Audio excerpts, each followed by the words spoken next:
आज की जो हम शुरुआत करेंगे आपकी नोज डायग्नोस से। नाक हाँ। देख के। हेलो। जी बताइए। या कुछ बोलना है सर? चलिए, आज का जो हम लोग का डेमोस्ट्रेशन है जो चल रहा है, नाक देख के, कान देख के, गला देख के, इसके आधार पे हम लोग आसानी से डायग्नोस कर सकते हैं, इसके आधार पे ट्रीटमेंट भी कर सकते हैं।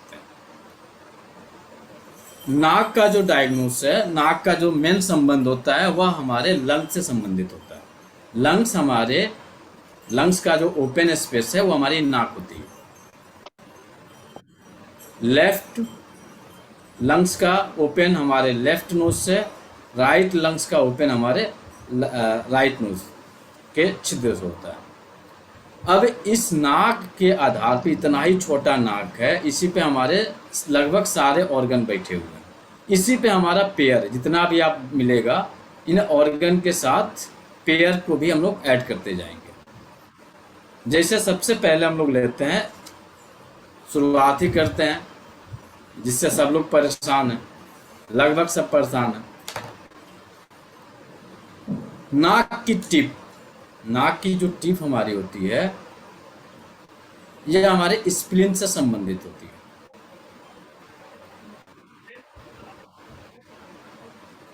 सामने की जो नाक की टिप हमारी है, स्प्लीन से संबंधित होती है। तो जिस किसी का आंख का एरिया ये क्या होगा, स्वेलिंग होगा, डाउन होगा। गले के गले के अंदर जो स्किन होगा लूज होगा यदि ओल्ड एज में है। गले में या फिर स्किन के अंदर झुर्रियाँ पड़ रही हो, गैस की समस्या रहती हो, आलस रहती हो, सुस्ती रहती हो, तो इस एरिया पे चमक मिलेगी और इसका कलर जो होगा येलो होगा।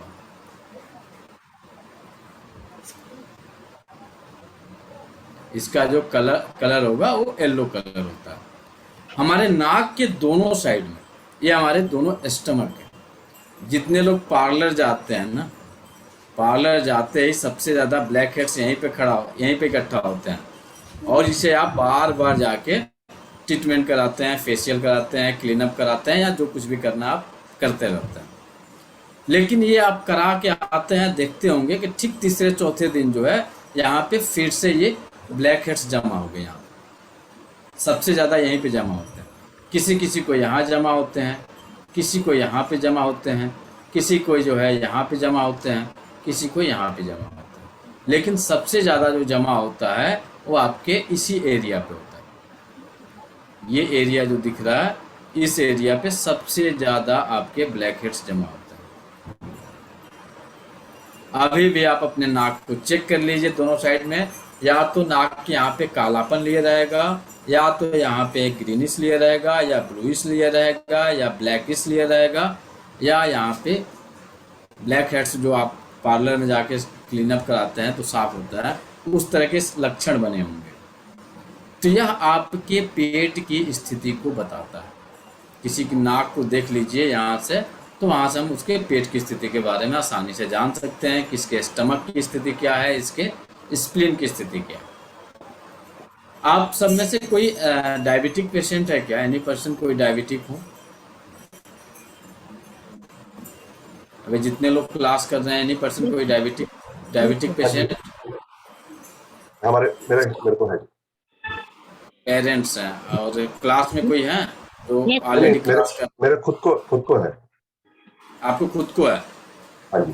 तो जिस किसी को डायबिटिक है, आप अपने इस एरिया को इस एरिया को शीशे में देखिए, तो साइड में आपके डार्क होंगे या रेडिश होगा।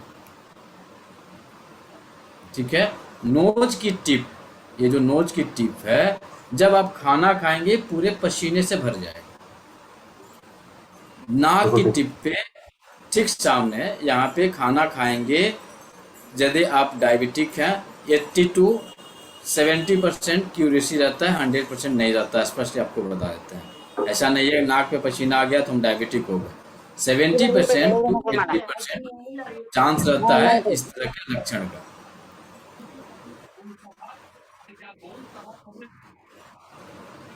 तो यहाँ पे यदि नाक पे पसीना आ रहा है, खाना खाते, खासकर खाना खाते समय ही आता है बेचारा, हमेशा नहीं आता है, तो उस समय पे आपको अपने स्प्लीन को ट्रीट करना है। और यदि यहाँ पे अक्सर खुजली होती है, जब देखिए नाक लगाए हुए हैं, उंगली किए रह रहे हैं, उंगली जब देखिए तब उंगली किए रह रहे हैं, तो यदि नाक में उंगली कोई बार बार करता है दोनों साइड में, कोई देखिएगा बीचों बीच में नाक को नहीं खुजलाता, ध्यान दिए इस चीज को। कोई भी पर्सन ऐसा नहीं उंगली लगाया और बीच में यहाँ पे खुजली कर रहा है, इस साइड में खुजली करता है, दोनों साइड में खुजली करता है। तो यदि नाक के दोनों साइड में खुजली हो रही है, इचिंग हो रही है, तो यह आपके स्टमक की समस्या है। स्टमक में क्या हो रहा है, इचिंग कब होती है, यानी पर्सन कब, कोई बताए आपकी स्किन में कहीं इचिंग होती है तो कब इचिंग होती है, इचिंग होने का क्या कारण रहता है? कॉन्स्टिपेशन आपको होती है। वर्म्स होते तो ड्राइनेस सर, ड्राइनेस ड्राइनेस रहेगा, जब आपको ड्राइनेस रहेगा तो इचिंग होती है। और आपके नाक में इस एरिया पे खासकर, ऐसा नहीं है कि अंदर पूरा खुजली हो रहा है, अंदर कोई खुजली नहीं होती है, जो खुजली होती है आपके नाक के यहाँ से लेके यहाँ तक के एरिया पे होती है। तो यह एरिया आपको बार बार इचिंग यदि है तो आपके स्टमक में ड्राइनेस पैदा हो रहा है, आपको एसिडिटी बन रही है, आपको एसिडिटी की समस्या बन रही है, आपको गैसेस की समस्या बन रही है, आपको चेस्ट बर्निंग की समस्या बन रही है, आपको थकान लगने की समस्या बन रही है।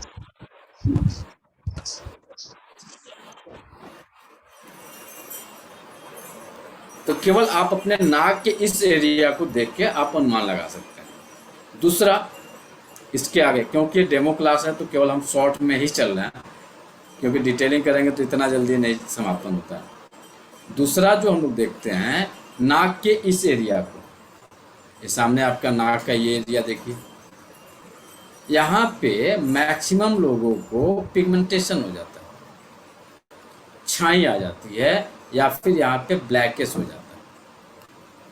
ध्यान दिए होंगे आप लोग, या तो यहाँ पे छाई हो जाएगा, या तो यहाँ पे लाइन जो है एक, यहाँ पे देखिए कुदरत की बहुत बड़ी करिश्मा है, ये एरिया के बाद से यदि आपके स्टमक और स्प्लीन से संबंधित समस्या है तो आपके नाक पे एक लाइन खींच देता है कुदरत, और ये लाइन होती है ब्लैक कलर की। चेक कर लीजिए अपने अपने नाक को, एकदम यहाँ पे एक लाइन बनी हुई है। सर मुझे है सबको, जिसको भी समस्या रहेगी स्टमक स्प्लीन की, तो इनके नाक में यहाँ पे एक लाइन बन जाएगी, नेचुरल बन जाएगी, वो आपको बनाने की ज़रूरत नहीं, नेचुरली बन जाएगी।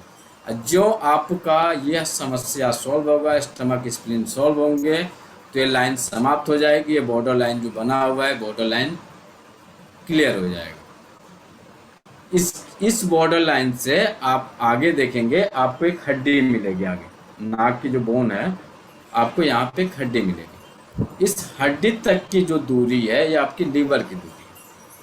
अब यहाँ पे किसी को ब्लैकेस हो रहा है, यानी पर्सन किसी के नाक पे ब्लैकेस है, वीडियो ऑन करे तो थोड़ा सा देखा जाए, तो डायग्नोस देखिए किस तरह का बन रहा है।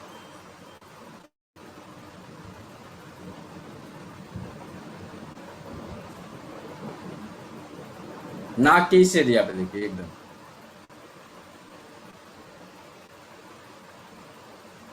चलिए बाकी लोग बंद करके रखें, कोई बात नहीं। अब इस एरिया पे यदि आपका देखिए, ये एमपी डॉक्टर एमपी हावड़े साहब की नाक को देखिए, ध्यान से देखिए आप लोग, यदि इनकी नाक आपको दिख रही है तो इस एरिया पे पूरे नाक के एरिया जो है ब्लैकेस हो रहा है, यहाँ पे इनके नाक में जो है ब्लैकेस हो रहा है। तो यह इंडिकेशन करता है कि इनके लीवर में स्टिग्नेशन हो रही है। अब लीवर स्टिग्नेशन के जितने लक्षण होंगे, कुछ लक्षण इनके साथ शुरू हो गए होंगे, ऐसा जरूरी नहीं है कि सारे लक्षण इनको पाए जाएंगे।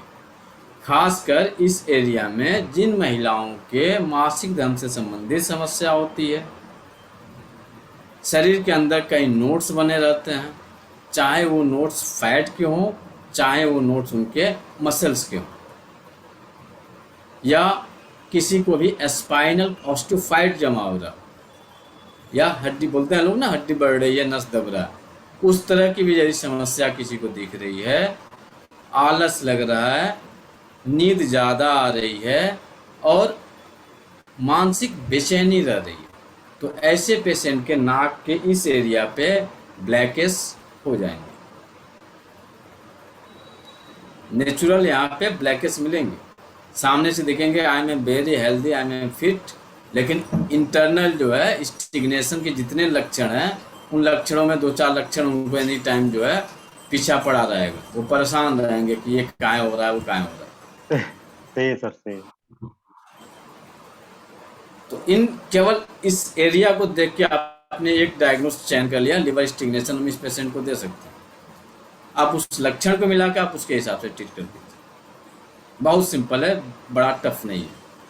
अब यही इंसान किसी के देखना है हमें कि यह इंसान डरपोक है कि नॉर्मल, तो फियर हमारे किडनी से संबंधित होता है, लेकिन आपका डर अलग हो जाता है, डरपोक अलग हो जाता है और डर लगना अलग हो जाता है, तीनों में अंतर है। यदि किसी को डरपोक है, किसी कार्य करने से पहले उसे पहले ही पूरी बहानेबाजी करना शुरू कर दे, या किस ऑर्गन के कारण होता है बहाने बनाना, हमें से ये काम होगा नहीं, हमसे तो ये काम बस का बाहर की चीज़ें हम तो कर ही नहीं पाएंगे, वह कौन सा ऑर्गन है तो बताएंगे? Gall bladder. गॉल ब्लैडर है, तो बहुत सिंपल है। गॉल ब्लैडर के एरिया पे इस तरह के जो लक्षण मिलेंगे, यहाँ पे सेम वही कंडीशन मिलेगा। आदमी के नेचर को भी पकड़ लिए और आप उनके बीमारियों को भी पकड़ लीजिए। आँखों के बाहर और नाक के जहाँ पे हड्डी निकली हुई है, हड्डी वाले एरिया, ये एरिया जहाँ पे खास कर जो लोग चश्मा लगाते हैं, चश्मा लगाते लगाते जो काला हो जाता है उसको छोड़ दीजिएगा, क्योंकि चश्मे के कारण होगा तो वो यहाँ पे अप्लाई नहीं होगा। बिना चश्मा लगाए यदि कालापन है, ग्रीनिश है, रेडिश है, या फिर वहाँ पे बार बार फोड़े फुंसियाँ हो रही हैं, या फिर वहाँ पे दर्द की शिकायत हो रही है, चूहन हो रही है, तो यह आपके गॉल ब्लैडर की एनर्जी के बारे में बताता है। यहाँ पे ब्लैकेस हो जाए, ये एरिया पूरा डार्क बन जाए हड्डी के किनारे किनारे, तो यह इंडिकेट करता है कि यह इंसान डरपोक है, इसे जो है फियर नहीं है, डर लगता है, बहाने का कमी नहीं रहेगा। और यहाँ पे यदि एकदम जिस तरह से मोल होता है, तिल होता है ना, तिल देखे होंगे आप लोग, किसी किसी को तिल बन जाते हैं यहाँ पे, तो तिल नहीं होता है, तिल नुमा यदि स्किन यहाँ पे दोनों साइड में ब्लैक हो जाए, तो वह आपको इंडिकेट करता है गॉल ब्लैडर में ह्यूमिडिटी हीट बढ़ा हुआ है। गॉल ब्लैडर में ह्यूमिडिटी हीट बढ़ा हुआ है, ये टीसीएम का कंसेप्ट है। ह्यूमिडिटी हीट का जो एलोपैथ में कंसेप्ट लिया जाता है, वह आपके इन्फेक्शन से लिया जाता है। तो यदि क्रोनिक होगा तो ये डार्क होते जाएगा। एनी पर्सन, किसी को गॉल ब्लैडर में स्टोन रहा है पहले, कभी किसी भी पर्सन को गॉल ब्लैडर का स्टोन रहा है, हम इसलिए आपके लक्षणों को मैचिंग करा रहे हैं ताकि आप अच्छे से सीख जाइए। किनको रहा है गॉल ब्लैडर में स्टोन? आपको? जी, मेरा ऑपरेशन हो चुका है। पूनम मैडम, थोड़ा सा चश्मा आप निकालेंगी? ऑपरेशन हो चुका है सर अभी। हाँ हाँ, हो चुका है ना। हाँ जी, हाँ जी। इनके आंख के जस्ट बगल वाले एरिया को देखिए आप लोग, जहाँ पे एक छोटे से दाने निकले हुए दिख रहा है,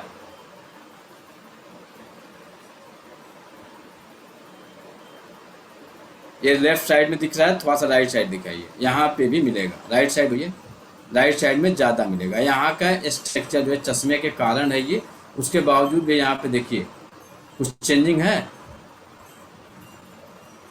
यस सर। तो ये चेंजिंग दिखाता है कि इनके गॉल ब्लैडर में कोई दिक्कत है। ये नहीं हो सकता है कि स्टोनी, वहाँ पे जो शब्द का प्रयोग किया जाता है humidity heat in gall bladder शब्द का प्रयोग किया जाता है। उसमें लक्षण बहुत सारे हैं। उसमें एक लक्षण आपका गॉल ब्लैडर में स्टोन के भी है।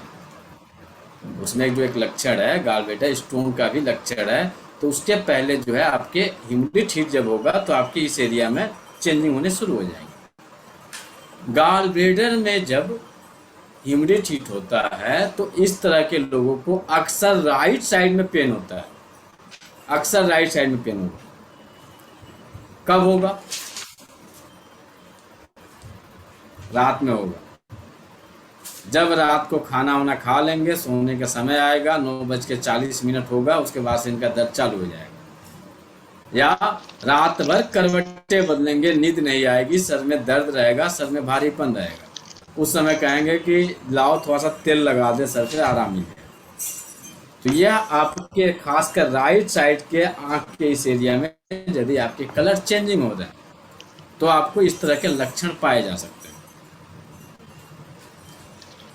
जिस किसी को माइग्रेन की समस्या होगी तो माइग्रेन में भी सेम चीज अप्लाई होता है, अलग नहीं होता है।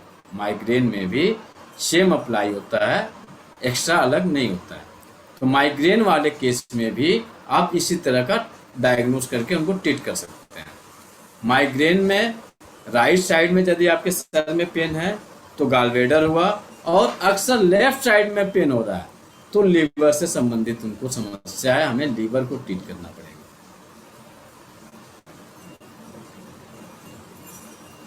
है कि नहीं आसान? डायग्नोस करना आसान है कि टफ है? आसान है सर। आसान सर आप ही कुछ आसान है। ये दिख रहा है आपको आसान? स्पष्ट बता दें, क्योंकि अभी हम पढ़ा रहे हैं तो आपको लग रहा है कि बहुत इजी है, लेकिन जब आप खुद से करना चालू करिएगा ना तो कंफ्यूजन हो जाइएगा। लेकिन इसके लिए हम लोग मेहनत करते हैं, करवाते भी हैं मेहनत। जितना हम करते हैं उतना ही मेहनत अगले से भी करवाते हैं, क्योंकि जब हम आपको इतनी बारीकी से एक एक चीज़ पढ़ा रहे हैं तो आपको भी उतना एब्जॉर्ब करवाते हैं। ऐसा नहीं है कि आपको बोल दिया आप आराम से लेक्चर सुन लिया और रिकॉर्डिंग दे दो सर, पीडीएफ दे दो, तो हमारी रिकॉर्डिंग में आपको कुछ मिल नहीं पाएगा, नहीं मिल पाता है। क्योंकि जो क्लास लाइव में कनेक्टिविटी बनती है आपकी, वो रिकॉर्डिंग में कनेक्टिविटी नहीं बनती है। रिकॉर्डिंग भी देते हैं, पीडीएफ भी देते हैं, उसके बावजूद भी लाइव का जो मज़ा है वो आपको उसमें नहीं मिलेगा। आपका 2 मिनट समय थोड़ा सा लेंगे हम।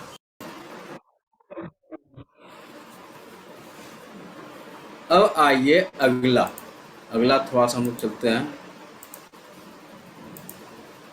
इसके आगे दोनों आंखों का जो आपका किनारा होता है, किनारे के ठीक सेंट्रल में आपका हार्ट होता है। एकदम सेंट्रल एरिया पे आपका हार्ट होगा। तो यहाँ पे भी जिस तरह से टीसीएम में एक ही हम शब्दों को लेकर चल रहे हैं, स्टिग्नेशन को, बाकी तो बाद में हम लोग देख लिया जाएगा। अब इस एरिया पे यदि ब्लैकेस हो जाए, यही ब्लैकेस आपके इस एरिया पे हो जाए, तो यह इंडिकेट करता है कि इस पेशेंट को हार्ट में स्टिग्नेशन है।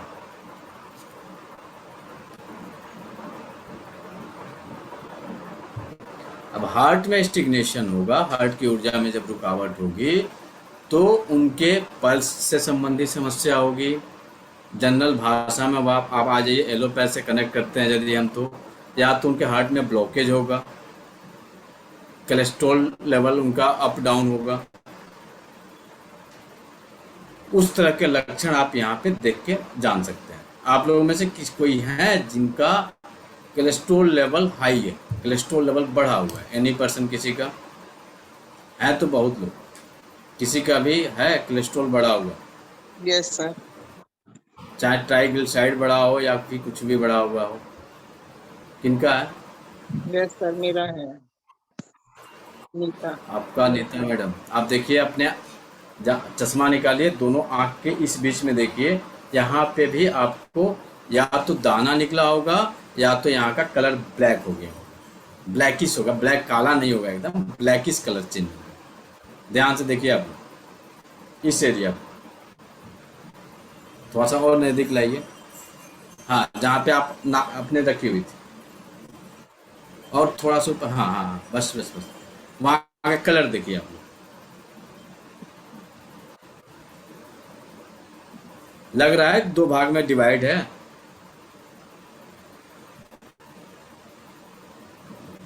दिख रहा है? एक भाग स्टमक स्प्लीन का दिख रहा है, एक भाग उनके उसके आगे जा रहे हैं तो लीवर दिख रहा है, थोड़ा सा वहां का कलर चेंज है, और हार्ट वाले कलर पे ब्लैक ना होके एकदम वाइट। ध्यान से देखिए, दिख रहा है? ब्लैक ना होके वहां पे वाइट, यस सर। ब्लैक नहीं होगी, वहां पे एकदम वाइट। तो इनका जो कोलेस्ट्रॉल लेवल जो बढ़ा हुआ है, वह बढ़ा हुआ है इनके किस ऑर्गन के कारण बढ़ा हो सकता है? लार्ज इंटेस्टाइन के कारण। इनको कब्ज रहा है, कब्ज के कारण इनका जो है कोलेस्ट्रॉल लेवल बढ़ा हुआ है। राइट या रॉन्ग मैडम? नीता मैडम, गलत है कि सही है मे बी सर, ये? थोड़ी बहुत रहती लेकिन उतनी तो नहीं रहती है। नहीं, कभी अब कभी कभी हो जाती है, अदरवाइज तो मेरी डाइट भी मिलेट्स डाइट लेती हूँ तो उसमें मैं होने नहीं देती कॉन्स्टिपेशन सर।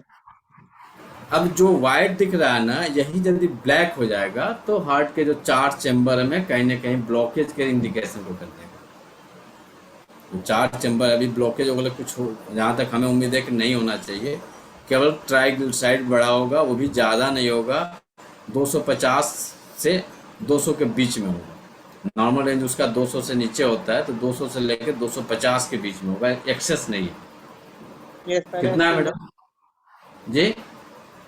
ऐसे ही है सर। 3 महीने हो गए टेस्ट कराए को, लेकिन ये जब बढ़ते जाएगा इसका लेवल, तो ये और डार्क हो जाएगा, या फिर यहाँ पे नोट्स बन जाते हैं। देखेंगे छोटे छोटे कोलेस्ट्रॉल, बोलते हैं लोग कोलेस्ट्रॉल बन गया है, ये सफ़ेद कलर के यहाँ पे रवा जमा हो जाते हैं दोनों आँख के किनारे किनारे। तो वो यहाँ पे पहले ब्लैक होगा, फिर यहाँ पे जाके आपके आँख के ऊपर जो है वो फैट का लेयर जमा होता है। पहले यहाँ पे ब्लैकिश होगा, ब्लूइश होगा, उसके बाद से आके यहाँ पे जमा होगा। इस तरह यदि एकदम वाइट दिख रहा है, वाइट क्यों दिख रहा है इसका रीज़न हम बता रहे हैं क्या है। जो चश्मा लगाते हैं ये, तो चश्मे के कारण यहाँ पे हमेशा डार्क जो आपका सनलाइट जो है ये हमेशा ढका रहता है, इस कारण से ये वाइट हुआ है। जो भी चश्मा, इनके अलावा जो जो चश्मा लगाते हैं अपने आँख के इस एरिया पे देखिएगा, तो यहाँ पे ब्लैक हो जाएगा और यहाँ पे सफ़ेद हो जाएगा। चेक कर लीजिए, जहाँ पे सनलाइट पड़ रही है उसे रोक दिया तो यहाँ पे वाइट हो गया, यहाँ पे जो दब रहा है दबने के कारण ब्लैक हो गया। लेकिन नेचुरल वे में जब चला जाएगा, यदि ये चश्मा नहीं लगा हुआ है, ज़्यादा चश्मे का प्रयोग नहीं है, तो यहाँ पे इसका कलर जो है ब्लैक या ब्लूइश में चेंज होने शुरू हो जाएगा। इसके अलावा वहाँ पे स्वेलिंग आ सकती है, यहाँ पे या तो कलर होगा या स्वेलिंग हो जाएगी या डंप कर जाएगा। तो वह इंडिकेशन आपके हार्ट को बताता है कि हार्ट की ऊर्जा में कहीं ना कहीं कोई दिक्कत चल रही है, जिस कारण से यह हुआ है। अब किसी की बीपी हाई रहती होगी तो इस एरिया पे रेडिश होगा, कोलेस्ट्रॉल वगैरह सब कुछ नॉर्मल है, केवल बीपी जो है बढ़ा रह रहा है। तभी इस एरिया को जब आप देखेंगे तो यहाँ पे रेडिश दिखेगा, या जो कलर वहाँ होगा वहाँ पे लालिमापन का लेवल ज़्यादा होगा अन्य के अपेक्षा। यहाँ का अलग होगा, यहाँ का लालिमापन, यहाँ का रेडिश जो है ये बढ़ जाएगा। तो वह आपके हार्ट में हीट को इंडिकेट करेगा। इसके अलावा यह एरिया ये रेड होगा और यहाँ पे डार्क हो जाएगा। तो यदि यहाँ पे रेड हो रहा है, यहाँ पे डार्क हो रहा है, तो यह आपका जो बीपी बढ़ा हुआ है उसका कारक जो है आपका लीवर। तो लीवर यांग राइजिंग का जो पॉइंट होता है टीसीएम में, जब हम उसको अप्लाई करते हैं तो बीपी कुछ ही समय में डाउन होने शुरू हो जाता है। वहीं जब बीपी लो रहता है, वहीं जब बीपी लो रहेगा तो यहाँ का कलर पेल हो जाएगा, यहाँ का कलर पेल हो जाएगा, नाक के सामने की जो टिप है ये पेल हो जाएगी। बीपी जब लो होगा तो यह पेल होगा और जहाँ पे हार्ट एरिया जो हमारा ये दिख रहा है, यहाँ पे ये पिल हो जाएगा। अब बहुत ज़्यादा जब डाउन होगा तो यहाँ पे एक्सेस पिल हो जाएगा। जितना ज़्यादा बीपी 100/60, 100/70, 110/70, इस तरह का यदि सिचुएशन है तो यहाँ का कलर पेल हो जाएगा। और ठीक इसी के साथ जो है इसका भी कलर पेल हो जाएगा।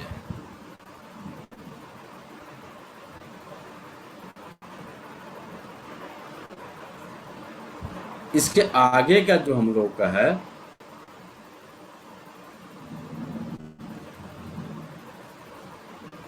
यह हमारे लंग्स से संबंधित है।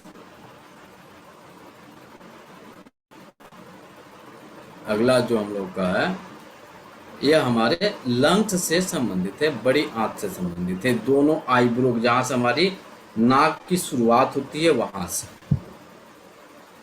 जहां से हमारी नाक की शुरुआत होती है वहां से।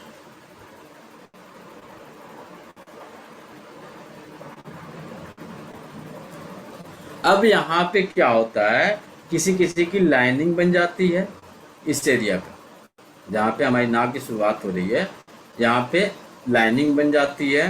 किस कलर की? तो ब्लैक की, ब्लूइश की, रेडिश कलर की, या यहाँ पे डंप कर जाता है। यह एरिया जो है डाउन हो जाता है। जैसे राज शर्मा सर का आप लंग्स के एरिया को आप चेक करेंगे तो ये डंप किया हुआ है, धंसा हुआ है। और ड्राइनेस भी है यहाँ पे।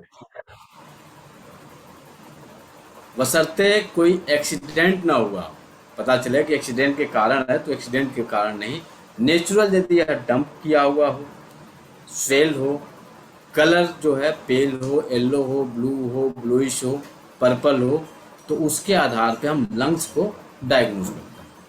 और इसी के साथ हम लार्ज इंटेस्टाइन को भी डायग्नोज करते हैं। तो यदि किसी को साइनस है, एलर्जी है, छींकें आती हैं, तो यहाँ के कलर में चेंजिंग है। यदि साइनस की समस्या रहेगी तो यहाँ पे साइनस हो, बार बार कफ, नाक बंद रहती हो, छींकें आती हो, या रनिंग हो जो, तो उसके आधार पे यहाँ का कलर चेंज हो जाएगा। केवल इतने दूर का कलर चेंज होगा, पूरे नाक का नहीं, केवल इतने दूर का लगेगा। जहाँ पे आप बिंदी लगाती हैं, जस्ट उसके नीचे वाला एरिया है। बिंदी आप यहाँ लगाते हैं या चंदन यहाँ करते हैं, उसके जस्ट नीचे वाला एरिया जहाँ से शुरुआत हो रहा है, यही हमारे लंग्स का एरिया। यही यहाँ से लेके यहाँ तक का जो एरिया है, मान के चलिए कि आपके थर्ड आई का स्टार्टिंग है या समापन एरिया आपके लंग्स पे होता है।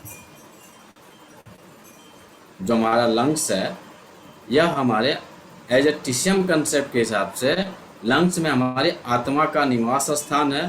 तो यही हमारी आत्मा का यही स्थान है। चाहे तो आप इसे थर्ड आई चक्रा कहें या आपके लंग्स कहें। तो यदि किसी की थर्ड आई चक्रा पे यदि चक्राज में वर्क कर रहे हैं, तो उनके लंग्स की ऊर्जा जो है स्ट्रॉन्ग है, तो उनके थर्ड आई की भी ऊर्जा स्ट्रॉन्ग है। तो यहाँ से हम पता करते हैं इस लंग्स के एरिया का जो है, यहाँ पे डंप है, यहाँ पे स्वेल है, या फिर यहाँ पे देखेंगे कि 3 लाइन, जब इसको ऐसे किया जाएगा तो 3 लाइन बनते हुए दिखाई देगी। तो उन लाइनों के आधार पे भी इसका डायग्नोस होता है। सर ब्लैक ये रहा आपका क्या मतलब होगा? अगर वहाँ पे मतलब के लिए मैडम आपको क्लास ज्वाइन करने पड़ेंगे। कंफ्यूजन क्रिएट नहीं करेंगे तो आप पढ़िएगा किसी। कड़वी है, सच्चाई है, हकीकत यही होता है। लेकिन जितना भी है उसमें भी हम जितना ज़्यादा देने की कोशिश है, हम उसमें देने की कोशिश करते हैं। अगला जो हम लोग का होता है वह होता है कान। अगला जो डायग्नोस हम लोग पढ़ेंगे, जो पूरे 2 महीने का जो क्लास शुरू हो रहा है, अगला जो हम लोग डायग्नोस पढ़ते हैं, ईयर डायग्नोस। ईयर डायग्नोस में इसमें हम लोग देखते हैं कान की शेप क्या है, कान छोटी है कि कान बड़ी है। हमारी कान 2 होती है, दोनों कान हमारे 2 किडनियों से संबंधित होते हैं। Right kidney right year, left kidney left ear. अब आप यहाँ से अपने कान के बारे में जानना है, अपने किडनी के बारे में जानना है, तो आप अपने जिस कान को आप चेक करेंगे उसके आधार पे आपके उस किडनी की एनर्जी के बारे में पता कर सकते हैं। कैसे पता किया जा सकता है?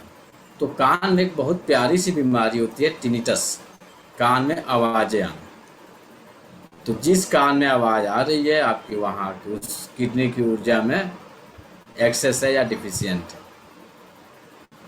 राइट में आ रही है तो राइट में, लेफ्ट में आ रही है तो लेफ्ट से संबंधित आपकी समस्या है।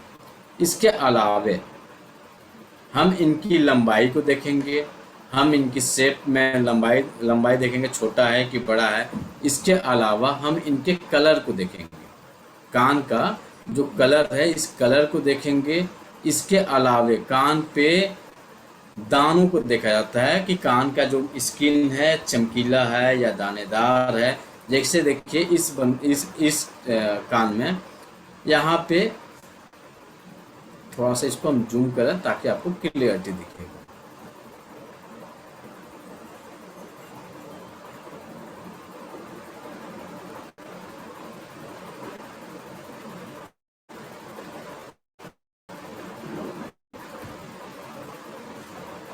अब इस कान में देखिए कुछ चेंजिंग दिख रहा है कहीं पे, पूरे कान में कहीं कुछ चेंजिंग दिख रहा है? सर बीच में दानेदार है और चेंजिंग देखिए कहाँ पे? सर ये क्या है? दानेदार और ब्लैकिश।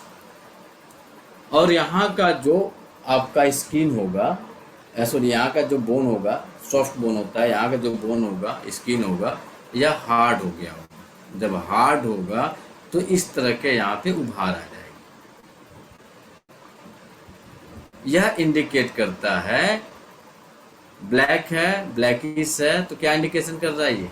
कुछ आइडिया कोई देंगे? ब्लूइश है, ब्लैकिश है, पर्पल है, तो यह इंडिकेशन करता है रुकावट। हीट पड़ी हुई है। सर स्टैग्नेशन इन स्पाइन। तो इनको जो होगा स्टिग्नेशन होगा स्पाइन। इसके अलावा जो दाने दिख रहे हैं ना, छोटे छोटे जो दाने दिख रहे हैं, आप यहाँ पे देखिए पूरे दाने यहाँ दिख रहे हैं। यही दाने इनके आँख पे भी दिखेंगे। जो दाने दिख रहे हैं ना, किसी के भी दाने दिखने शुरू हो गए, उस पर्सन का यूरिक एसिड संभावना है बढ़ी हो सकती है। यूरिक एसिड की बहुत अच्छा डायग्नोसिस हम अपने कानों से करते हैं। यदि आपके यूरिक एसिड बढ़े होंगे तो यहाँ पे दाने मिलेंगे। और दाने किसके रहेंगे? स्किन के दाने रहेंगे, बहुत बारीक। ध्यान से देखने के बाद से पता चलेगा। इसके अलावा आपके आँख पे रहेगा, यहाँ पे आपके एल्बो पे मिलेगा, एल्बो पे यहाँ पे मिलेगा, आपके नी पे मिलेगा। किसी का यूरिक एसिड बढ़ा हुआ है? एनी पर्सन किसी का यूरिक एसिड बढ़ा हुआ हो?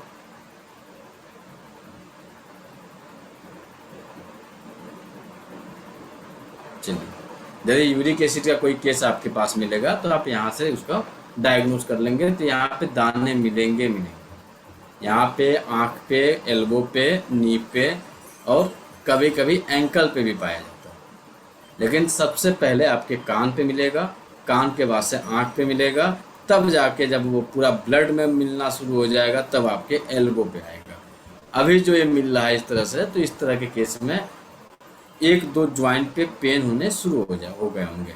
बैक पेन या फिर नी पेन या एंकल पेन या कहीं ना कोई एक दो ज्वाइंट जो है कवर किया होगा, पूरा भी बॉडी कवर नहीं किया होगा। अब यहाँ पे भी हो गया, कान पे भी हो गया, घुटने पे भी हो गया, एल्बो पे भी हो गया, तो पूरे होल बॉडी को कवर कर लिया।